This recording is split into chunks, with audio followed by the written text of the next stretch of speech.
Welcome everybody to the sixth episode of the Talking Development series.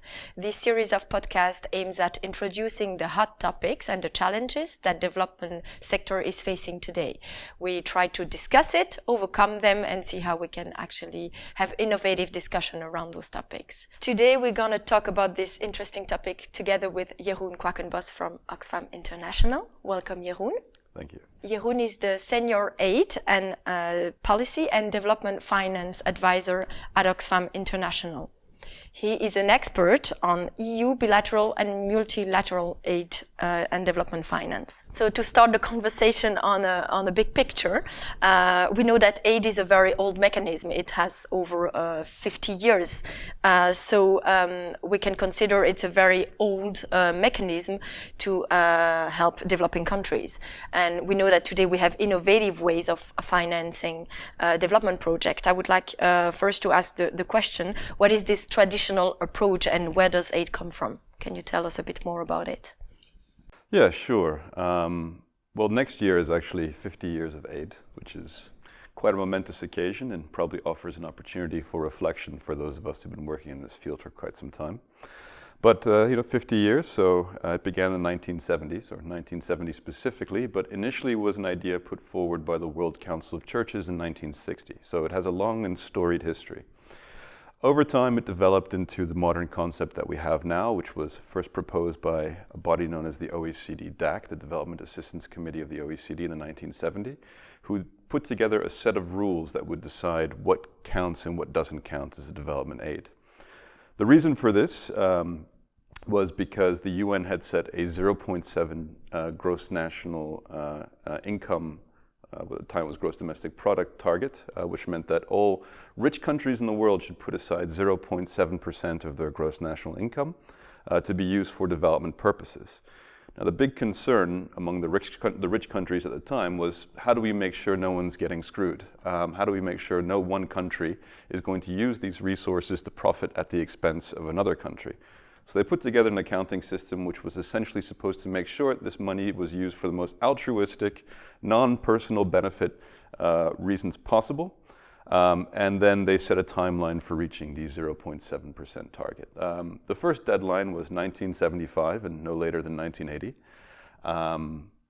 Very few countries reached that target. I think it was mostly the Nordics, so Norway, Denmark, and Sweden that initially managed to hit it, and then my own country, Netherlands, as well. And then there was a long period where there was no ambition to reach that target. So for about 30 years of the history, the countries that reached 0.7 were the same ones that reached it before 1980, until we hit the 2000 period, where I think it was in 2014, the UK officially made 0.7 a legal target within their existing national legislation, and Luxembourg hit a 1% target. So you would think that we would have 6 countries, but unfortunately my country took the advantage of the financial crisis to decide they were no longer going to reach 0.7. So we are no longer there, and we don't really seem to have any plans to get there in the near future. In the interim, we've had a series of other deadlines. The most recent one was we as EU member states will reach 0.7 by no later than 2015. So for those of you who like to watch the European Council in action, you can remember about 6 or 7 years of Council conclusions saying we will reach 0.7 by 2015, which then turned into we are feeling really bad that we didn't reach 0.7 by 2015 and 2016. However, we promised to reach it by 2030. So that's the new target. We will all reach 0.7 by 2030. 2030 is an interesting deadline because it's part of the SDG process, and we're also supposed to have eradicated poverty by 2030. So the idea is we will finally reach our financial target for eradicating poverty after we have eradicated poverty, which sends a bit of a mixed message, if you ask me. Okay. So the situation today is still the same. We haven't reached the 0.7. We're looking at it. Okay, we're going to go ahead until 2030 when we actually aim to achieve it. Well, I mean, we have to give due credit to the countries that have taken this seriously, the Swedens, the Denmarks, and the Norways of this world, which really, since 1975, have been in good faith hitting this target consistently. and in some cases exceeding it. I mean, I think Norway has a 1% target and Sweden as well. Denmark is at 0.7, but it had exceeded that for quite some time. And then we also have to recognize the intention of small countries like Luxembourg, which had exceeded the 0.7% target recently, and in some cases has even been what you would call a positive actor in terms of reporting practices. For instance, Luxembourg did not report any in-donor refugee costs as ODA, despite the looming crisis, which led to a huge inflation of current ODA levels. So while overall I think the world is at 0.33 or something along those lines, Europe about 0.56, there are some countries which have hit that target and continue to do so, and they should be lauded for it. Yeah, and still the EU is is the biggest donor in the world. Yeah, if you don't think of the EU as a series of nation states, but as one mega bloc, which is quite controversial, then yes, the EU is the largest donor in the world. So the situation after we have looked a bit at the numbers, I would say, but now we can also talk about instead of just the quantity of it, also the quality of it is part of the discussion. So we talked about innovative mechanism. What are those? Innovative mechanisms are essentially ways to try and increase the amount of aid you have available without doing the hard things, such as raising taxes. So a lot of it is things like levies on flight tickets, which are kind of an indirect tax. So France has a solidarity tax on flight tickets, which contributes to ODA, which is considered innovative financing mechanism. There's an idea floating around for a financial transaction tax on high-frequency trading on financial markets. So this is equivalent to what the UK has. It's called a stamp tax. So it's like a 0.025% tax on each financial exchange taking place. And since these happen at such a high frequency, because it's computer algorithms doing that, you can actually generate a large amount of cash even with such a small amount. And it would supposedly regulate financial markets, and the idea is to use that funding for development or climate purposes. And then there's the idea of using public finance to leverage private finance from financial markets, which is essentially about subsidizing private capital flows to developing countries, which is probably what most people think of these days when they talk about innovative financing mechanisms. You're really talking about taking the money out of the public purse and then using it in the casino to try and raise the amount that you can actually have available. It's what we hear the most in Europe when they talk about, oh, we can take €1 of ODA and we can leverage that up to 32 euros. So each €1 of ODA will be 32 euros that we can then use for development purposes, which is complete nonsense. But it is the driving narrative that we see right now.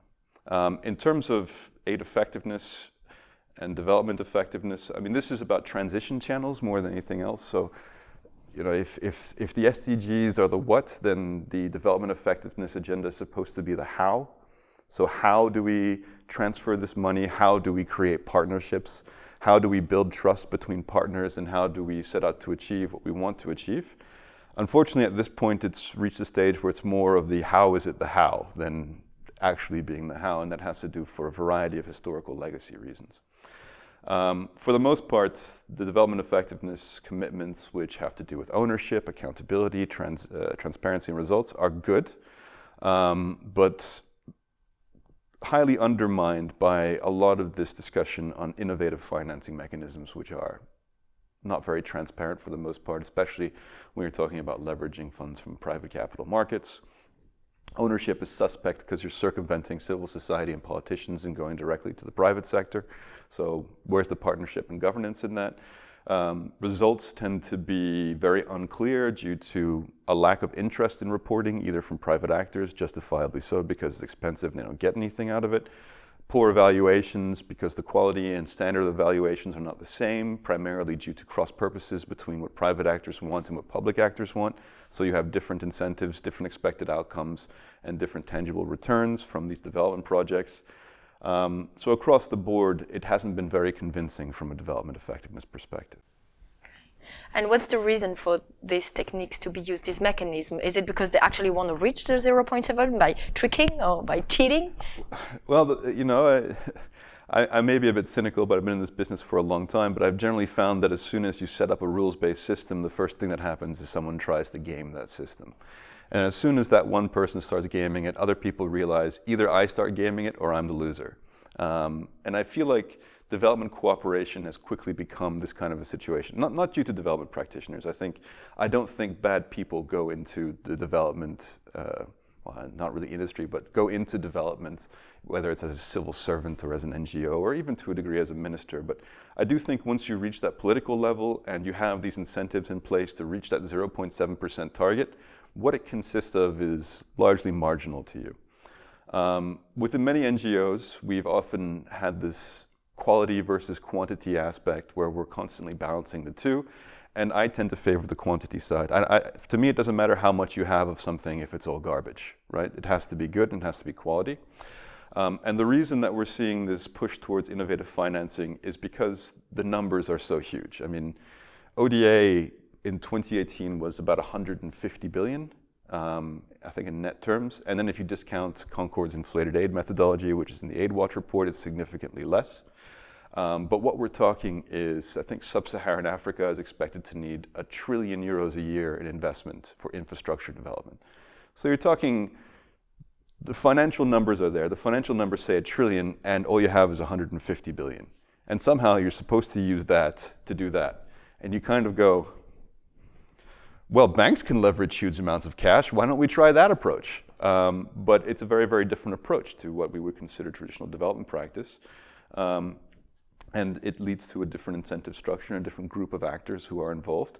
And a lot of the times, what you can do with public resources, you can't do with private resources, and what you can do with private resources, you can't do with public resources. And that differentiation needs to be made clear. Yeah, I mean, on that point, we can see that the private sector is more and more investing in development and is a new actor. And what is your position? I mean, you just mentioned it, but I think in general, the point of the SDGs as well is that we will have to work all together to achieve those objectives. And what is the role in the private sector?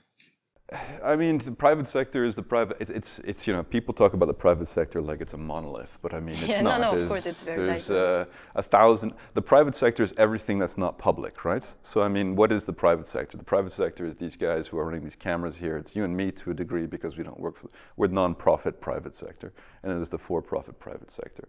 And the idea that private sector has not been involved in development until recently is ludicrous because I think you can see already that somewhat like 68% of ODA goes to the private sector through procurement contracts, through delivery of services.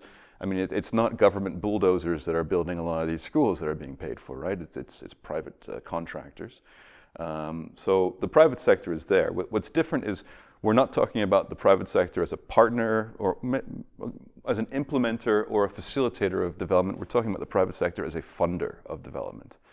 And that's what's changing quite rapidly, is that governments are afraid to govern. They're trying to outsource these responsibilities to private actors. They don't want to risk the political capital on the type of financial decisions they would have to make in power in terms of taxation, in terms of regulation. So they're trying to find ways to utilize financial markets that seems painless to the public, but can somehow generate these vast numbers. So it's a bit of a, you know, it's a bit of a smoke and mirrors kind of situation where there's a presentation effect where you need to deliver these huge amounts of cash. You don't really have the mechanisms to do it, and to get the mechanisms to do it would require a lot of political pain. And let's face it, no one wins elections by saying, I'm going to raise taxes. I mean, it rarely happens. Maybe in some enlightened countries in the world, but no one does it. So they decide to approach the financial markets and see what they can do with subsidizing private flows. And that's really where the new rhetoric is coming in. In terms of the private sector interest, I mean, you know, there's a variety of different reasons why. There's a financial crisis, so a lot of big investors were parking their money in Africa where maybe they were generating a loss, but it wasn't as big of a loss as they were generating in Europe because it was way beyond the amount that was insured in bank accounts. There's the fact that Africa is growing and Africa is getting wealthier, and as it does, it will be the new fighting ground for capitalism. It's the natural extension of the area. There's wealth being generated here, and this is an area where wealth can be extracted still. Whereas in Europe and in America and in certain parts of Asia, that's somewhat plateaued off in terms of what you can extract in terms of rents and what you can extract from people financially. So Africa is a new frontier in that regard. So it's very tempting. The main issue, of course, that the governments want to deal with is how do you de-risk these investments from a political perspective and from a financial perspective? And then how do you create what is known as bankable projects? If you are a large-scale investor, you're not interested in whether you're building a bridge in Nigeria. You're interested in buying a 10% return.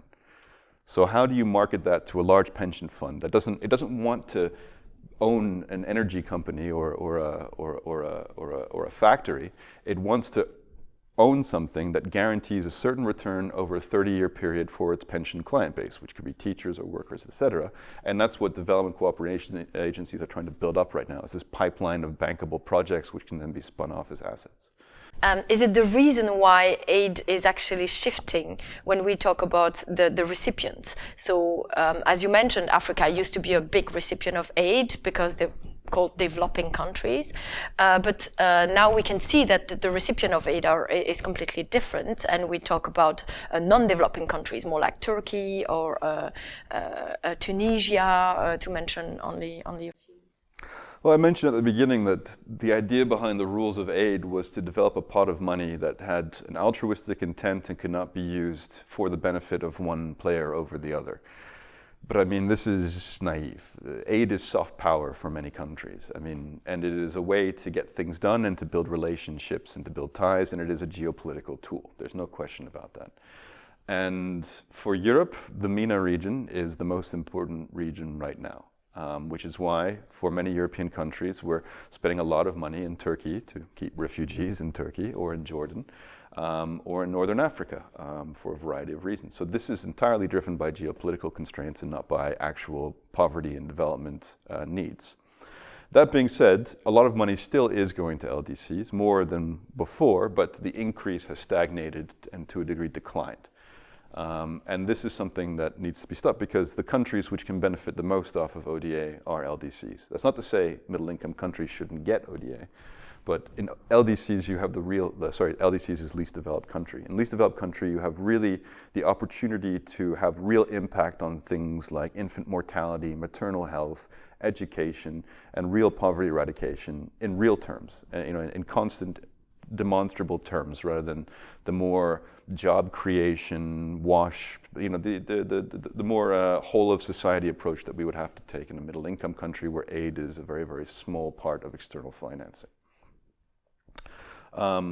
So I mean, the shift is there. I don't think it's as drastic as many people say, especially when it comes to shifting to the private sector. But in terms of country allocation, we're definitely seeing aid being used more as a geopolitical tool than as a development tool, which is not necessarily new, but the scale of it has increased drastically. Okay. So here comes now the controversial question. We can see that aid is partially not effective the way we have used it so far, not always. But should we not just stop aid instead and do something else? I mean, that's a question we're facing more and more today. Is aid still, as I said, something effective, actually reaching the people that it needs to, and should we not stop and have another kind of funding mechanism? I mean, you can't just stop aid because millions of people would die. That's the fundamental aspect of it. You couldn't just stop it tomorrow. Last time I counted, which was quite some time ago, there are still about 34 countries where aid makes up 70% of their access to external financing and 30% of government budget. So if you stop aid, you're not talking about not a couple of empty schools, you're talking about shutting down ministries of health in countries like Malawi, you're talking about shutting down ministries in poor countries around the world and basically excluding access to essential service for millions and millions of people. So it would not be a good idea to stop aid. It is true that there have been many bad projects, there have been many good projects. In civil society, we tend to emphasize the bad ones because we often play a watchdog role, but we probably should be better at lauding the good ones too, because it is true that there is an entire rhetoric being developed right now, especially by very skeptical elements of the press and of civil society around aid being not necessarily a good thing nor effective. But that being said, if the alternative that you're talking about is an effective global tax system that is equitable, which does effective redistribution, and then we wouldn't need aid because we'd be living in a place where there wouldn't be poor people to begin with. So, I mean, as long as we have the current global financial architecture in terms of financing, in terms of governance in place, then we still need aid. And certainly, you know, one corruption probe should not lead to hundreds and thousands of people not having access to medicines or food. No, I agree, and I think it's indeed one of the points. That's why I raised the question. Of course, myself, I wouldn't question the relevance of aid, but I think it's something we're facing more and more when we question the role of NGO and in development, the solidarity fund per se. Yeah, I mean, the problem is everything is becoming significantly more transactional, right? I mean, the purpose used to be about development, but now aid is becoming more about, okay, what's in it for me? Even if the question was never, even if the entire system was supposed to be developed with the intent of excluding that question, it is money that comes from a taxation base from a nation state, and nation states are, to a degree, innately selfish, and they will always end up asking, well, what's in it for me? Whether it's through the back end or through the front end. We see this increasingly in Europe with the idea of branding. A lot of people say, oh, those poor people don't even know what we're doing for them. So we should have a European flag on all of our projects so that they know this was brought to you by Europe. And you kind of go, all right, buddy, if that's what sells the deal within the ministry, fine, you know. But at some point we have to stop this nonsense and get back to the basics of what we're trying to achieve here, which is eradication of poverty and inequality. Yeah. And do you have, you mentioned already, but do you have other innovative technique that could be used and that would actually work for people on planet than in this case? I mean, in 2005, we had the Paris Agreement on on aid effectiveness, where we agreed on the best modalities for delivery of aid, which was budget support. Perversely, since then, we've had less and less budget support because budget support comes with a high level of political risk. Because essentially what you're doing is you're giving money to another government for the operation of their government without asking too many questions on what they spend it on.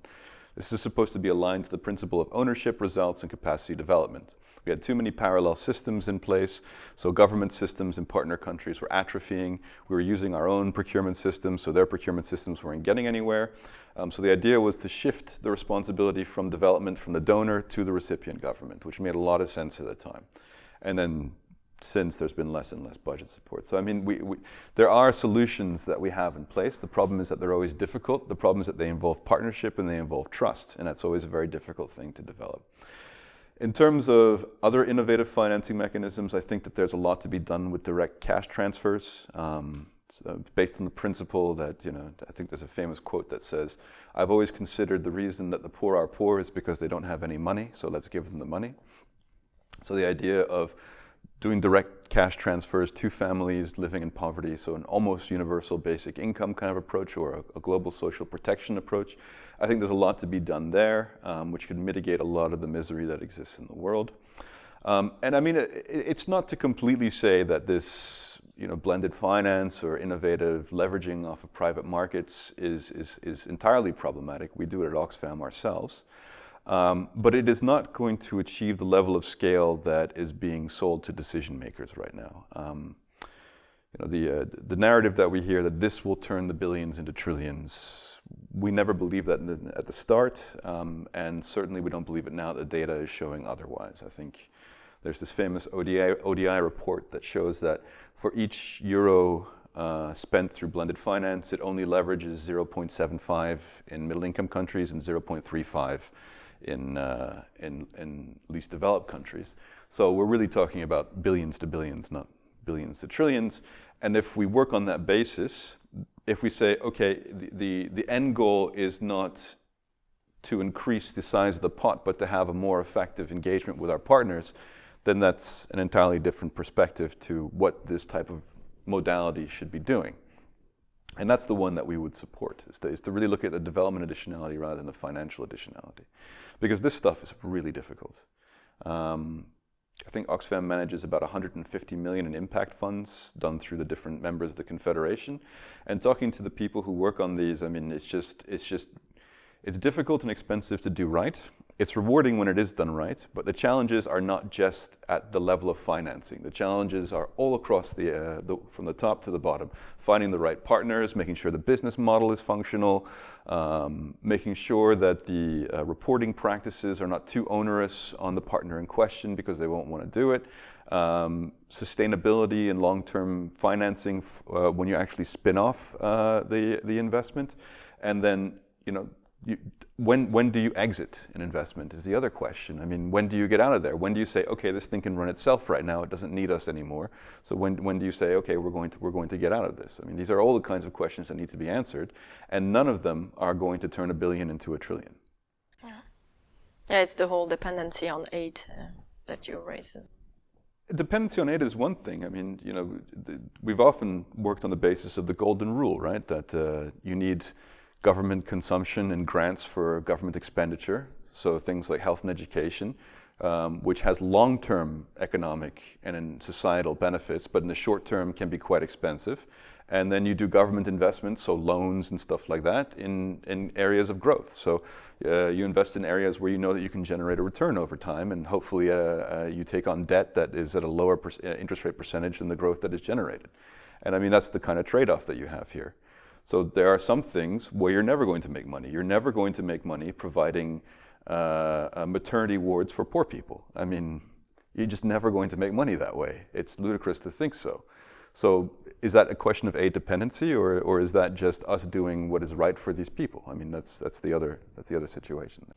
Yeah, but and to conclude here, I think that's what you mentioned. I think the real question today is about the effectiveness of aid and why it was created initially. In the end, this is what should still be the focus of aid, and this is what also we work together on at CONCORD as a confederation. We really work on making sure we don't talk only about the amount, but also about the quality and the whole conversation we just had. Thank you, Jeroen, for that conversation, and thank you everybody for watching the 6th episode of the Talking Development podcast. So if you want to know more about this topic, I invite you to look at the Aid Watch report. So CONCORD Aid Watch report is an annual report we launch together as a confederation, and we monitor the quality and the quantity of aid. We are looking at some recommendations, and if you want to know more about it, I invite you to look at our website, but also our social media, where we will find all the details of the 2019 edition.